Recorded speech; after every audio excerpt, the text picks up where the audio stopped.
This is The Gauge with host Chance Conradu. Are you freaking serious? It's Conrado. This is The Gauge, and I am Chance Conrado. This is not an episode of the podcast. Again, we are with our favorite people, the WCRA. This is the final night of their event here at Cowtown Collusim. We did something a little different. Normally we're talking to legends and stars and all these things. We decided it would be really cool to talk to some of the younger people who are competing in the WCRA that we normally wouldn't have on The Gauge, which is amazing because we get an opportunity to meet people who will eventually fill the shoes of some of the biggest people in rodeo. We also talked to Lari D and Bobby Motes, legends, but I think it's awesome to get to talk to some of the young people, see what rodeo means to them, talk about people's aspirations, and it's just really great to be exposed to some younger people because you guys know how it is on The Gauge, and this is a little different. We're really excited to promote this event with the WCRA. Our partnership with them is as good of a partnership as you could hope to have, and anything we can do to help promote the WCRA, we're going to do, so check it out. Yeah, all right, we are here with the president of the WCRA, my guy, Bobby Motes. All right, Bobby, we've obviously been talking forever. Your announcers sound great. I think they cleared out every cobweb they could possibly have. Pre-show sound check. Yeah, they've been making sure they got all the CDs spinning. And over. Yeah. Yeah, we've heard their entire soundtrack, so it's great. Yeah, their announcers are narcissistic. They like to hear themselves talk, so. They do. Yeah, all the announcers I know, I'm thinking of specific ones, they really are. Yeah. Well, and the show goes pretty fast. They don't get to hear themselves talk much, so they get a little pre-show. Warm it up. It's always been interesting in rodeo, the people who talk about rodeo and the people who compete in rodeo. Yeah. One's an easy target, and it's not the competitors. But anyway, so tell us a little bit about how the event's going. Obviously, we know exactly what's going on. Scott stopped by yesterday and really broke down what it is, how it pertains to the Triple Crown of Rodeo, and what have you. But it'd be nice to hear some of it from you as well. Yeah, so we're at our third event of the year, end of the year, obviously, which this is a new event. You know, we were on a pretty steep trajectory before COVID hit, and you know, it was a pretty good model. We had events that kind of piggybacked along with PBR Unleash the Beast events and their bigger markets. It was that was all moving along pretty good. COVID hit, shut down, you know, all live events, and so then we had to scramble to put some stuff on. And now we feel like we have at least a little more clear runway ahead of us. And so our goal this year was to do our 3 events, start to create some consistency, do these same 3 events again next year, therefore more consistency, and then begin to build on that. So there's some small stuff that we'll do in between, but largely, you know, it'll be, again, we'll go from here to Corpus Christi, Rodeo Corpus Christi, which is a really fun rodeo. Yeah, really entertaining. Great place to bring your family, you know, on the bayfront. Like when I was rodeoing, it was a one-header. I'd go in there, I'd fly in, I'd ride, I'd leave. Maybe I ate shrimp once. Right. And it's beautiful there. There's a lot you can do. And so the format allows you to stay there for a day or two. The weather's good. And so that's great. Days of 47, they've really kind of hit their stride now. I think they sold almost 50,000 tickets there this last year. Wow. They had great crowds. I think we've got the stock lined out there where we've got great stock, and you know, it's an electric environment, a lot of fun. Paid $25,000 in gold medals to win that one, and then finish it off here. And I think this is a special event. You know, one of the common misconceptions, like when we announced this, they're like, well, the pros will just be getting done at the NFR. I mean, why are they going to want to go there? It's like, this isn't about the pros. I mean, if the pros want to come, that's great. And they're here. And if they're ambitious, they're, you know, you put $1 million out in front of them, then the guys like Clayton Bigelow that have a chance at that right now, they're going to take advantage of it, and they should. But we're about trying to promote growth in rodeo. And so what I saw last night that was really cool, I saw, like, you know barrel racing, so Steely Steiner and Rainey Skelton, my daughter the night before, Laura Mote, that Britta strain.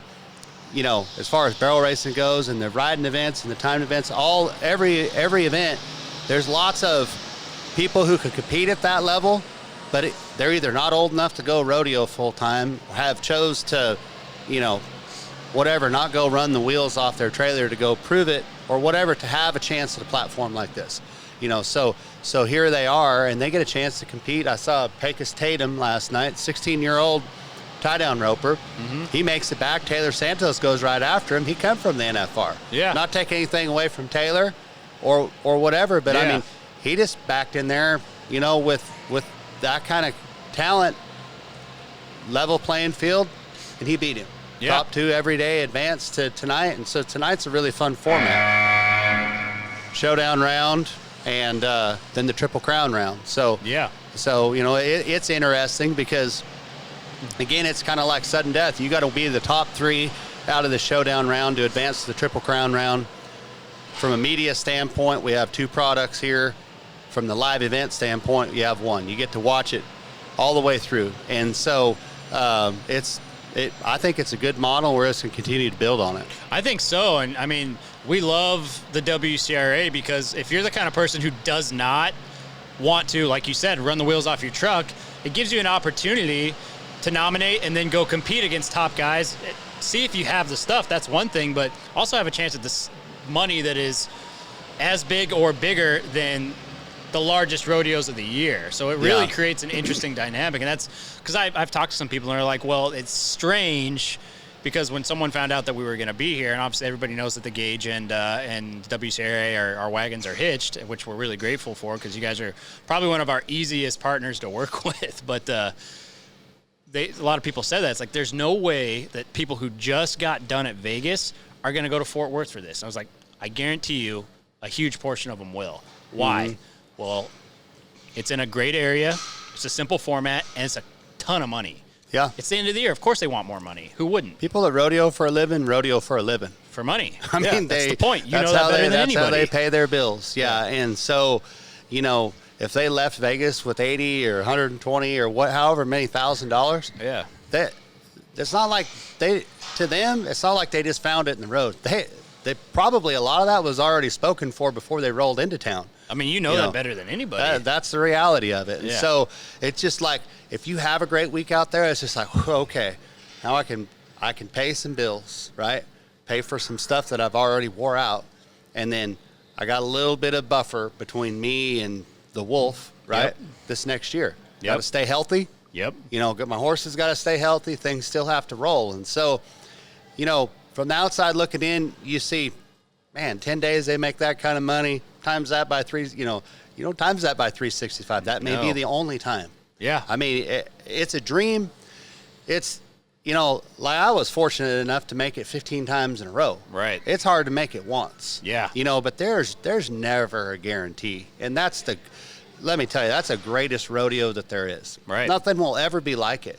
And I'm a huge fan of that rodeo and everybody who goes there. You dedicated a giant portion of your life to it. Yeah. But at the same time, I also realize that there's people like Trey Johnson. You had him on your podcast earlier this year. I listened to the podcast while I was loading hay. Yeah.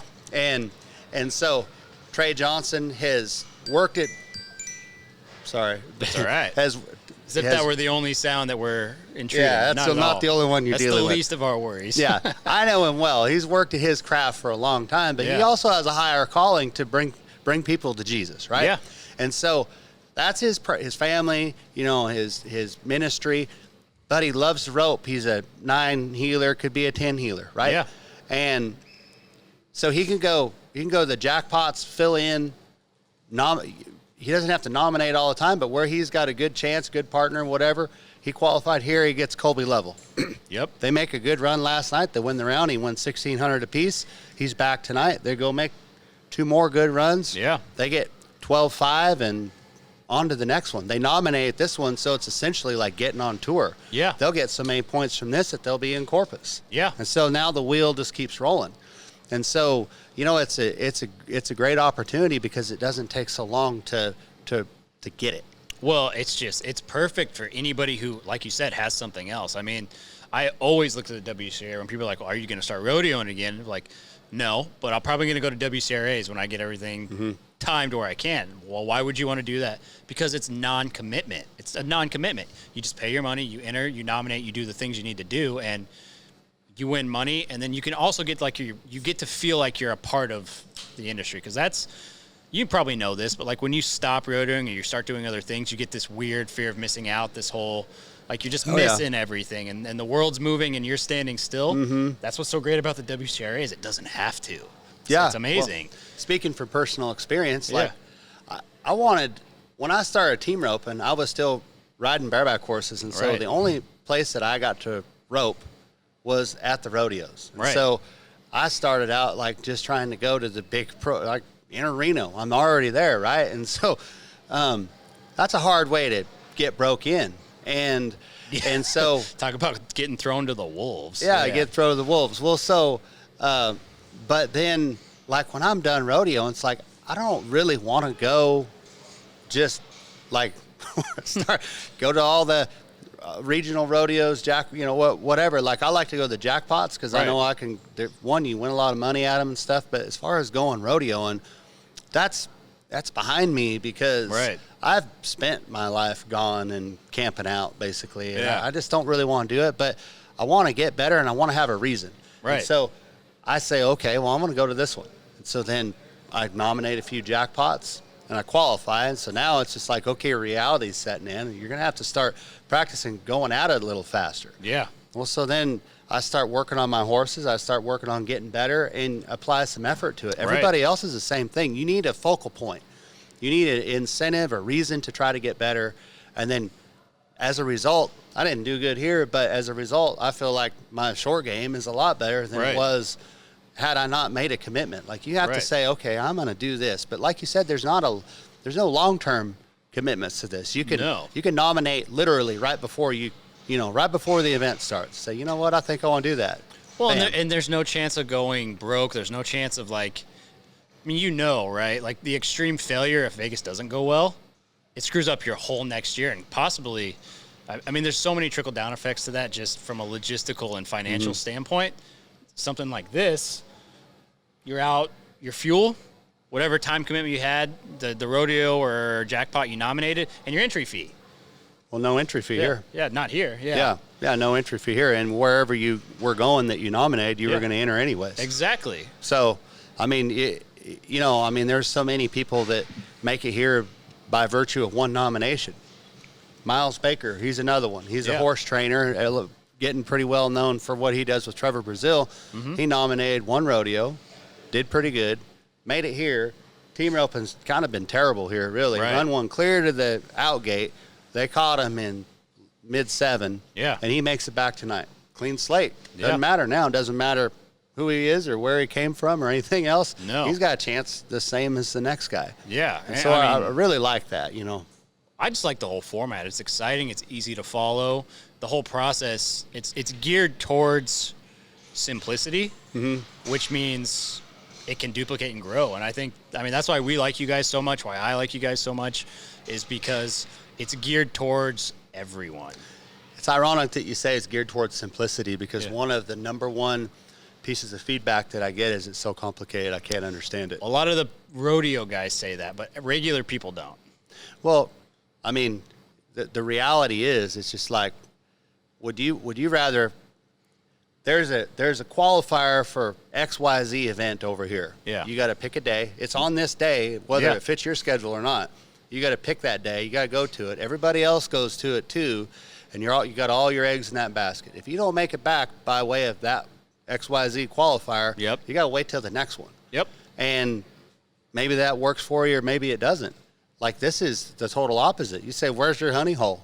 Where do you feel like your horse runs good or where do you have a good horse drawn? You can almost guarantee you make it to one of these. Yeah. That's why I think it's simple. But people they're really used to the formula, right? Like as far as rodeo and then the qualifiers for the American. People like to be told where to go and what to do. It's kind of weird. Let's just tell them. Yeah. You need to go nominate. Yeah. I'm telling you. It's that simple. We say it over and over. Just go nominate. Well, what does that mean? It means pick where you're going to go, put it into the app or on the website, and you're good. Yeah. Yeah. Why is that hard? I think it's brilliant as far as simple goes. Yeah.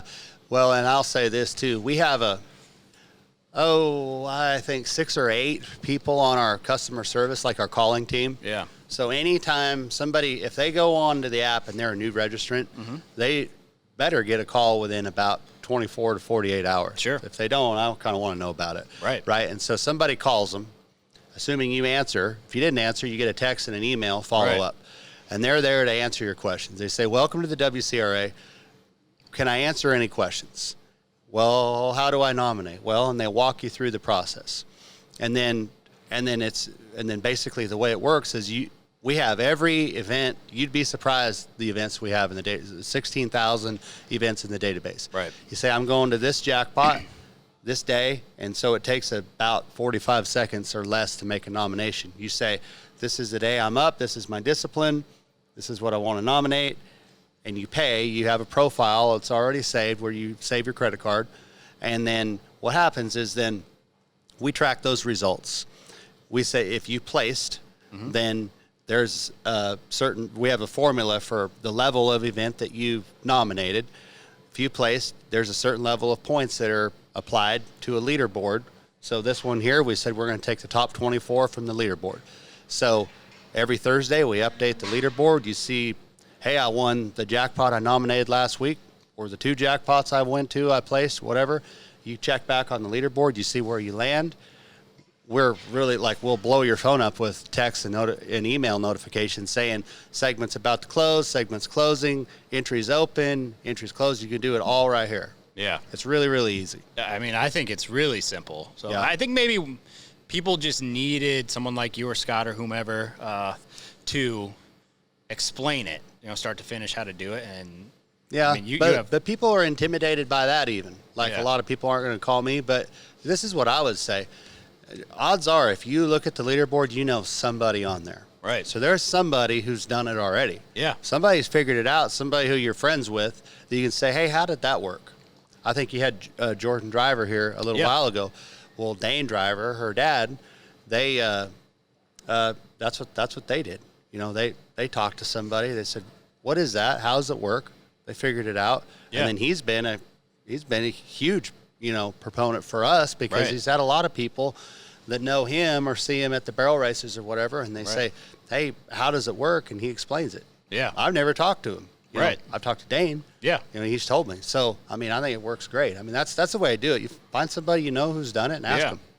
Yeah, I mean, everybody's tied together on social media. Send a Facebook message. Yeah. Ask Michelle Darling. She knows. She'll tell you how easy it is. Yeah. But, well, Bobby, we'll let you get on with your presidential duties.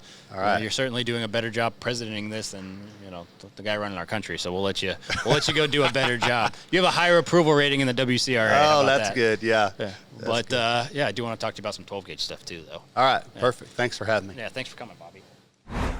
We are here day 2 at the WCRA event here at Stockyards. We are sitting with Brandon. Brandon, tell us a little bit about yourself. I know you're not necessarily new to rodeo, but yeah, man, I come out of a small town in South Texas, Cotulla, Texas.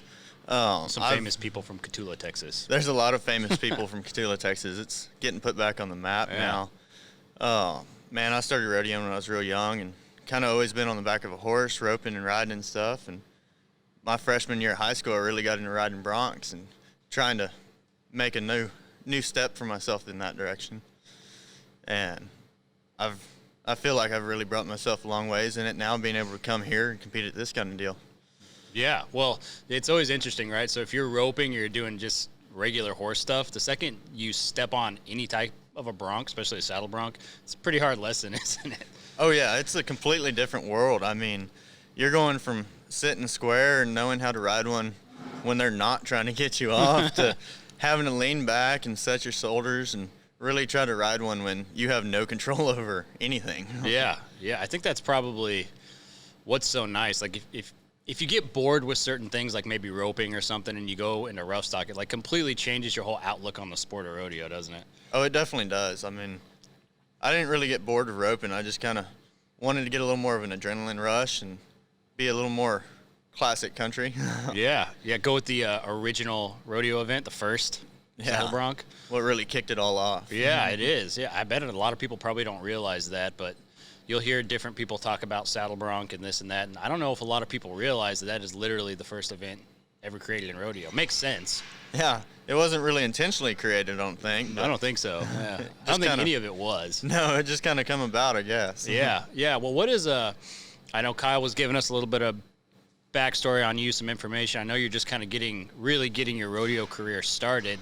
And I'm sure just like anybody who dedicates their life to it and puts all the blood, sweat, and tears into it, you'll go exactly where you want to. But what is it like for you to compete at these WCRA events? I know you had the highest score last night. I'm sure that was a big highlight for you and a lot of momentum going into today and everything else. Yeah, man, it's great. Last night was a really big thing for me. This weekend's been really rough on me. I had a big loss in the family just coming into this weekend, and I kind of dedicated this weekend to the loss. And getting to compete at this thing's great. Going from just amateurs and college rodeos to being able to compete with some of the best in the world and standing a chance to get on the best of the horses as well. Yeah, I mean it's such a different level of competition. If you go right at the college national finals, that's one thing. I mean, if that's the pinnacle you've been to, but then you come here and you've got NFR bucking horses and you've got 3-time world champions like Tim. I saw Tim's truck in the parking lot. I mean, it's a whole nother, well, that's bareback, but even still, just in general, the level is different. For you to have the high score, I mean, that's got to be a big confidence booster for you going into today. Oh, yeah, it's definitely helping me out going into the night. And it really, really boosted my confidence, like you said. It helps me understand that I can be here to compete and give these guys a run for their money. Yeah, well, absolutely. And all it takes is a big win like this, and then you're one of those guys. It's you see the stories of all like the greats in rodeo and saddle bronc, bareback, bull riding, and usually there's one or two things that kind of catapult them into that stratosphere. What are your goals outside of obviously focusing on the night, but when it pertains to rodeo, I mean, what are your aspirations? Man, I'm kind of like everybody out there in the rodeo world. I want to go for the NFR, and I want to try to win the world, but I don't want to just do it once. I want to try to do it as a career and prove to everybody that I can be there and I should be there, kind of like the rest of everyone out there. But I don't want to be the best out there, but I want to be the most consistently the best anyway. Yeah. I mean, well, it's refreshing for us because usually we're talking to the people who've been there, done that, are doing it. We don't really, just because of the nature of our show, we don't get to talk to people who are aspiring for that stuff. So it's really neat to see. You had your big win last night. You're going to do something, hopefully, with your confidence. I don't know if you saw your horse yet or what it is, but I mean, wish you all the luck and hopefully you get it. Yeah, I mean, we get to do a draw at 5 o'clock, and I'm hoping for the best out of it. And I kind of got my eyes set on Delta Dawn. She's been in NFR and has a really good trip, and I feel like I can get something done on her tonight. So, all right. Well, we hope you do get that, and best of luck to you tonight. Thank you. It's great to meet you, Brandon. You too. The lights are really annoying, aren't they? A little bit. It's okay.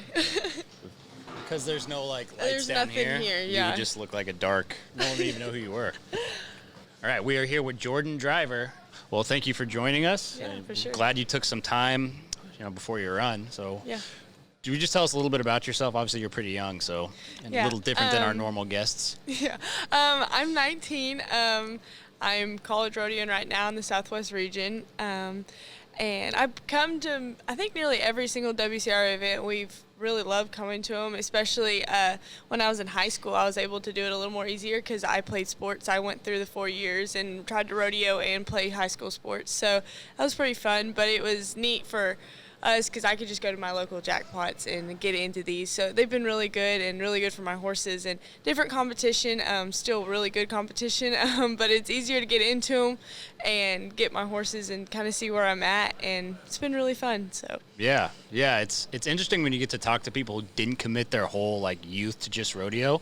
We did the same thing. We always played high school sports, and those actually take precedent over rodeo usually. Is that how it was for you?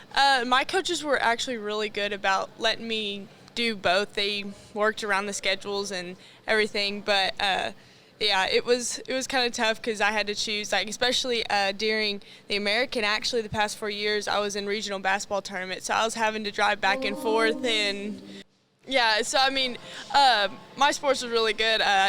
Rodeo was going to be my main thing. I got offers to go run track and play basketball, but I always knew I was going to be in the rodeo industry, and really started focusing my barrel racing these past 2 years. I filled my card as soon as I filled my permit at the WPRA finals last year. I won the WPRA permit finals.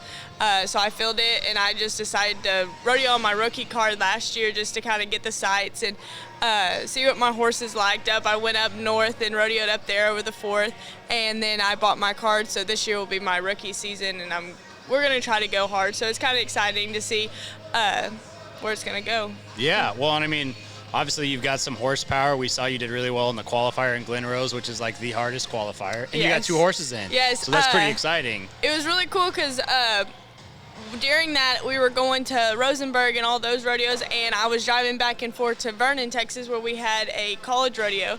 And I wasn't even going to enter the qualifier because I was hoping I was going to be up in the short round. And there's over 200 barrel racers, and so it's kind of just a long shot at every single one of our college rodeos. And I was like, no, I'm not going to enter. Well, at the last second, I was like, well, if something happens, I'll enter the qualifier and see what goes on. And I ended up being 11th in the long round on my mare by .02 or something. And so we were like, well, heck, we've already entered. So we took them down there. My mom met me with my second horse, and then I got both of them in. So it played out pretty good. So I was pretty excited about that. That is exciting. Yeah, especially this year with the American, you've come in as a qualifier. It's $2 million. It's a lot of money. Pretty sweet. And that'll keep you going down the road rodeoing for like 6 months, so that'll be good. Yeah, that'd be great. Well, so the horse that you're riding now, Riley, is the eyes and ears. She tells me everything I need to know, but apparently that horse was hurt for quite a while, and this is the first run back. Yes. I bought him 2 years ago from Molly Montgomery. She futurity him a lot, and I bought him at the Ardmore futurity and qualifier. I was up there, and I bought him like right after she placed on the Derby. I bought him, took him home, had 2 runs on him, and he tore his rear suspensory, and he's so big. He's nearly 17 hands tall, so he's huge. And for the longest, we couldn't actually find out what was wrong because he would block out into somewhere in his rear, but he wouldn't pinpoint it. So he underwent 2 MRIs, a surgery to finally get it, and then he was so big. The recovery process was so long because we would go 2 steps forward, and then we'd get to riding him, and then it'd get worse. So we'd have to come back. And then about two months ago, our vet finally gave us the go ahead to. We have nothing to lose at this point. He was the best he was at that last checkup. And so I took him to an exhibition, and I was like, well, we'll just see, kind of just lope him through and see what he does. And so after that, then I went up to Amarillo at that Christmas cash, and I was like, this is going to be the first run to see what he's going to do under pressure. And the first day, Saturday, I pulled the barrel over to win second in the first round.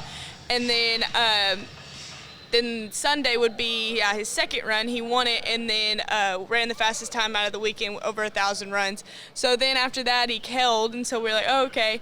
So then I was like, I'm going to run him down here. We're going to see what he does. Well, he is 7, and he had 2 years off, and he was a baby when we bought him, and so he's never been to a rodeo performance, nothing. And I was quite a little nervous when we came in because they had the open arena, and I came in here, and he acted like he had no idea what the barrels was bucking, and I was like, well, I have nothing to lose. I mean, if it's your day here, it is. So I ran him, and he did great, and he loved it. So it was really exciting to see that's his 3rd run back, and then he clocked in here, so it was great.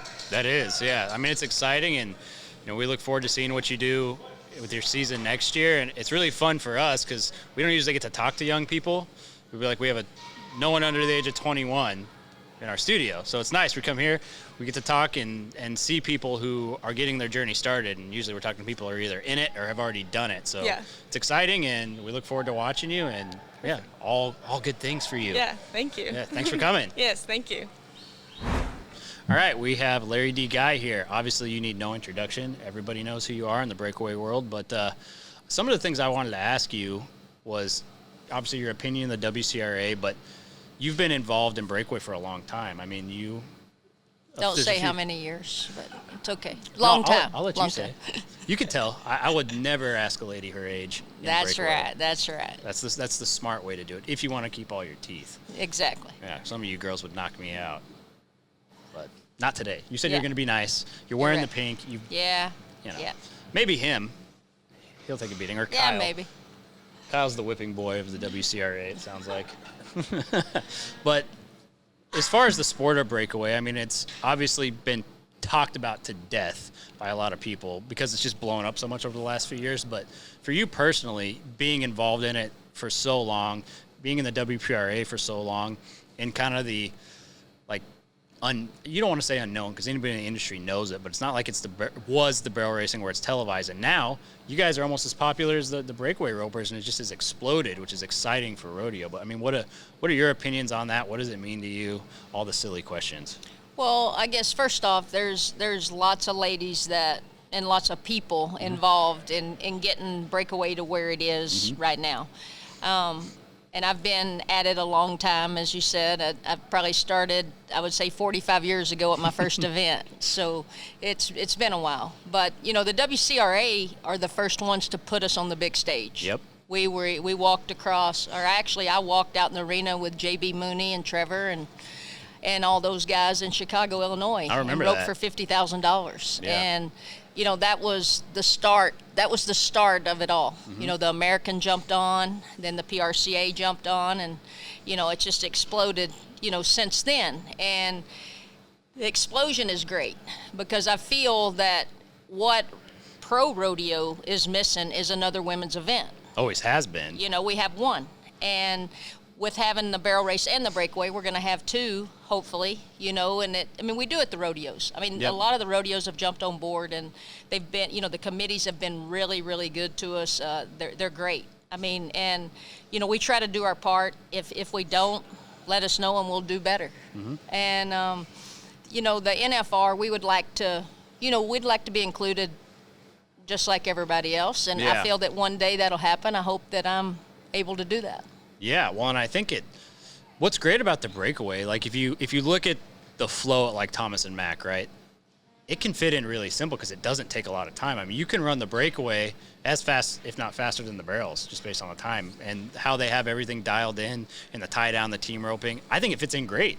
Yeah, I mean, it won't take, over probably by the time you brought the flag in and did the event and then brought the winner back around and interviewed them, it won't take even 20 minutes. I mean, it's No. going to take probably 15 to 17 minutes total to do it all. Yeah. So I don't feel that really time is an issue. They may blame it on time, but I just don't feel time is an issue. I mean, Yeah. I feel there's maybe some other things that, may be holding it back. Yeah. I mean, and that's probably a conversation for a studio episode, but it's fun to see just anything that has to do. You don't want to sound wokey or anything like that, but when you look at like how hard it was for the WPRA with the barrels and different time, but rodeo has always needed more women's stuff to be on the center stage, and like what better, not really another, I mean, you wouldn't see pole bending, it just wouldn't really work. Breakaway's fast, it's quick, it's kind of an electric sport. There's a really nice pinnacle and a quick finish to get a crowd excited. It's the perfect event for, being popular in rodeo. And the WCRA, when they did the deal in Chicago, it was interesting for people who grew up in rodeo, who knew people who breakaway and did all that, to get to see that. Like, you get to see a female breakaway roper standing next to the richest, most popular cowboy in the entire world. I mean, Right. That had to have been amazing for you. Yeah, at I the mean, time. it is, and I'm thankful. I'm very thankful to everyone that got us here, and especially the WCRA for giving us that first chance. Yeah. And what is it that you like about the WCRA compared to, obviously rodeo? Well, I mean, I love the WCRA because it gives everyone an opportunity to get to a main event, like to a big event. I mean, you can nominate at any place you go. You can nominate jackpots, you can nominate your amateur rodeos, you can nominate anywhere you go to get on the leaderboard and be able to get to events like this in Cowtown. Yeah, absolutely. And it's funny because you get mixed reports for people. Well, why is the WCRA so hard? And we just were talking to Bobby about it, and I've always looked at it and been like, no, it's like the simplest thing. You want to know what's hard? Rodeoing all year, talking to pro comp, having your schedules, be convoluted and conflicted. This is not. You nominate, hopefully you make it into the top positions, and then you go to an event. Oh yeah, It's not nominating is not a hard thing. I mean, isn't. As you said, I've been in the industry a long time, so I'm pretty old, and like typing was an elective when I went to school. Yeah. Computers was an elective. Yeah. And to be able to get my iPhone and open it up and nominate, it's not hard. No, because it I'm isn't. able to do it. Yeah, well, there you have it. Well, Larry D, we're gonna let you get on with the competition, and you look stellar. Thank I like you. the little thing on your tooth, the little glittery Yeah. thing. That's something. I bet a lot of people didn't notice that, but They don't, but you did. I did notice it That's right. because it's it's 2021, almost That's right. 2022, and it's like this rapper thing going on in Breakaway. Yeah. I like it. Thank you. Yeah, it lowers the age. That's right. You should do another one on the other tooth. Well, the reason that I had it is J.J. Hampton has one. So we're both 50, so I thought it would be a kind of a cool thing for both of us to have one. Yeah.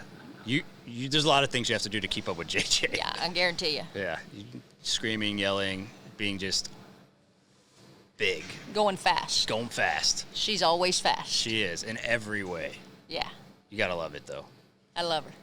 All right. We'll let you go. And we're going to do this again in the studio sometime. Yes, sir. Make sure you talk to Riley. She fixed your hair. I know we're supposed to get something together for sure. Everybody else has done it. I know it. I'm on it. You're on it. You better be. Okay. You better have 2 diamonds in your teeth That's next right. time. All right. We're here with Britta.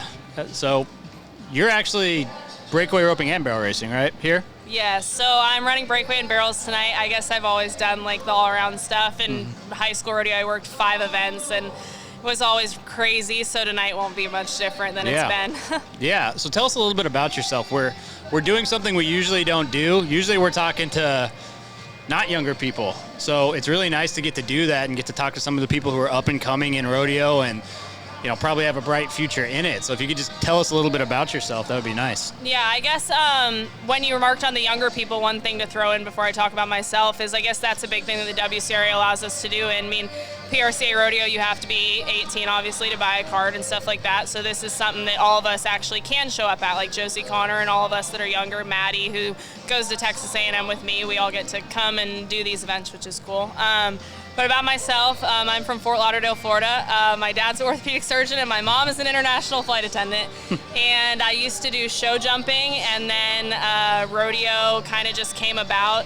Goats got loose on my property from the horse trainer down the street, and we brought them back. And she said if I ever wanted to come have a riding lesson, I could. And I cried at the end of every single lesson, but I absolutely loved it and wasn't going to quit. And then, so I guess kind of here I am, and ended up going to Texas A&M, and I really, really like it. It's been a great school. I'm studying biomedical science, animal science with a biomed minor.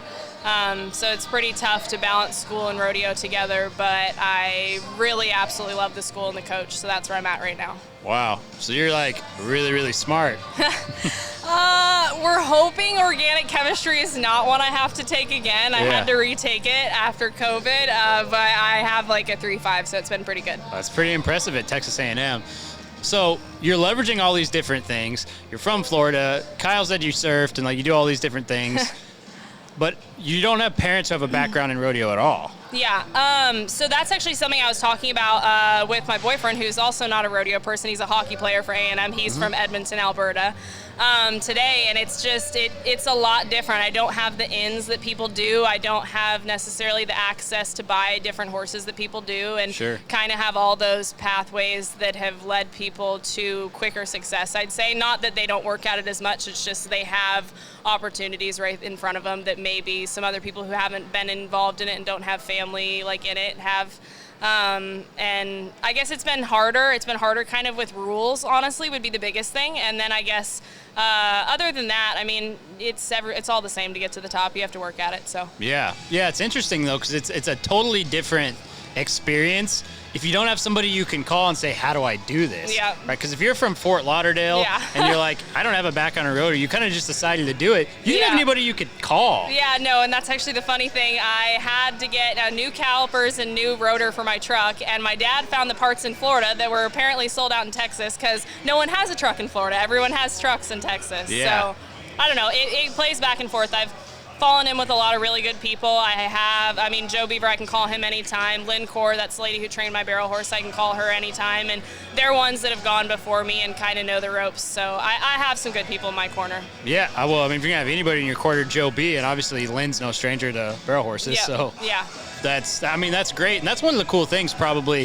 If you're not from it, you didn't grow up in it like I did, or you're not ingrained in it, or you are now, but you weren't. people take you under their wing quick. They just do. Like, you Yeah. have access to legendary people who will help you in any way. Joe B Yeah. will take anybody in and basically make him their kid. Yeah, and I'd say that's how it is with rodeo, different than other sports. It's kind of like a family thing. Like everybody kind of knows everybody, and I guess in like sports like baseball or something, like you wouldn't, I don't know who's a really good baseball player, but somebody who is like one of the best of the best, like you probably wouldn't have access to, but that's a little bit different in rodeo, which is really cool. Yeah, I mean, and I think it's one of the things that keeps everybody in it, and if they come to it, it's like the most refreshing thing. You feel like you can actually go somewhere because there's someone who will help you. Yeah, it's really kind of a homey feeling, I guess. It is, yeah. And I imagine that's probably why you like it so much. And, I mean, you're obviously leveraging a whole bunch of different things, but what are some of your goals in rodeo? I mean, you're young, you're new blood. We like to have new blood in rodeo, but, I mean, do you have aspirations yet? Do you have goals? What are you planning? So I guess obviously my main one ever since I was like 9 and found out what rodeo was, it's the NFR. I mean, whose goal isn't the NFR, who runs barrels, and as a kid, and now obviously like Taylor Jacobs, she just became the first qualifier in the barrels and the breakaway. So, I mean, following in her footsteps, she also is an Aggie. She rodeoed for A&M, so it's kind of like the same thing, and she doesn't live far down the road in Carmine, so that's been pretty cool. I guess that would be my biggest goal, is to get qualified in both. I love competing in both events. I like not having my mind on just one the whole time. It's nice to kind of just hang out and then do one and then be able to do the next, and it makes it more worth going to everything for sure, too. It'd be pretty cool to have a female all-around champion. Yep. Oh, yeah, that would be cool. That's what they should get next. It can happen. Yep. Yeah, it's a thing. Well, we're going to let you get ready to go compete in your 2 events, and it was awesome to meet you, and we wish you all the luck in your sciencey crap and rodeo. Yeah, thank you. You're I welcome. appreciate it. Generally, if I don't know somebody or we haven't met before, I just like to know a few things about you. So if you Okay. tell me a little bit about yourself. My name's Josie Connor. I'm a breakaway roper. I'm 18 years old. I live in Iowa, Louisiana. I've been roping as long as I can remember. My dad and my mom. My dad was a tie-down roper. He PRCA rodeoed a little bit. My mom high school rodeo, but now she works for Pfizer, the largest pharmaceutical company in the world. We know who it is. And so Everyone knows who Pfizer is right now. I know it. I know. She's a pharmaceutical sales rep, but I've been breakaway roping for as long as I could remember, and pretty much all of my friends come from this industry. Yeah. Yeah, it's a pretty tight group. I know if it. you're born in it, you stay in it. I know it. Yeah, I know it. But, I mean, so that's your background and everything. What are some of your goals and aspirations? So the Gauge, we don't usually get to talk to young people just because of the nature of what the show is, and that's what we get to do today. So it's really nice to get to see some people who are up and coming, who are starting their journey. You know, it's got to be interesting being in the breakaway, getting to hang around with people like JJ and Jackie and Larry D. Cool. And what does that do for someone like you who's young and you get to come and compete against them at a place like this? You know, actually, my parents kind of threw me to the wolves at a really young age. Like before, you know, all the WCRAs and the breakaway got into the PRCA. The only thing the breakaway roping really had was the UPRA or the CPRA, the amateur associations in Texas. Yep. And I've been going to them since I was probably like 8 years old. Really? Riding my like 13-hand line back done horse, like getting my butt kicked. You know, just happy if when we catch the calf, which is still pretty simple sometimes. I still get happy when we catch. Right. But like, it's kind of now, like, I don't even look at them. Like, you can't look at them as, like, your rivals or anything like that. No. Like, they're more of, like, your friend. And because no matter who you're roping against, you just have to do your job. And then if it does good, it does good. And if it doesn't, it doesn't. But, you know, they're awesome people just to be around. And you meet so many people in this industry that will be in your life forever. You do, yeah. Yes. And the great thing about, like, the elites and the greatest people in rodeo, as far as competitors go, is they're so approachable. If you're an Yes. 18-year-old kid, and it's a little different in the breakaway because, like, the breakaway just hit its main stage where, I mean, you have people like JJ or Jackie who are, you know, multiple figure world champions in the WPRA, and it's like not a lot of people even really knew that was going I on know because it. it wasn't on the main stage. Unless you really dug rodeo and were interested in breakaway, it's like it just hit a big stage now. I know it. It just hit a big stage, and the fans really love it. They and do. so, you know, they really get into it. And so I'm so glad. You know, I've kind of been a part of it the whole time. I wasn't at the very first WCRA major, but I was at Kansas City, and I was at the first American. And so, like, I kind of like to think that I kind of grew with the sport, and it was really cool to be involved in all of that. Yeah, no, I mean, I bet. And the opportunities at the American in this, just one, like you got you're kind of like an anomaly because most kids don't do that. You see a few little barrel racers do that, but I know. I mean, a really interesting background on you. What are some of your goals and your aspirations going forward? As a breakaway roper? Yeah.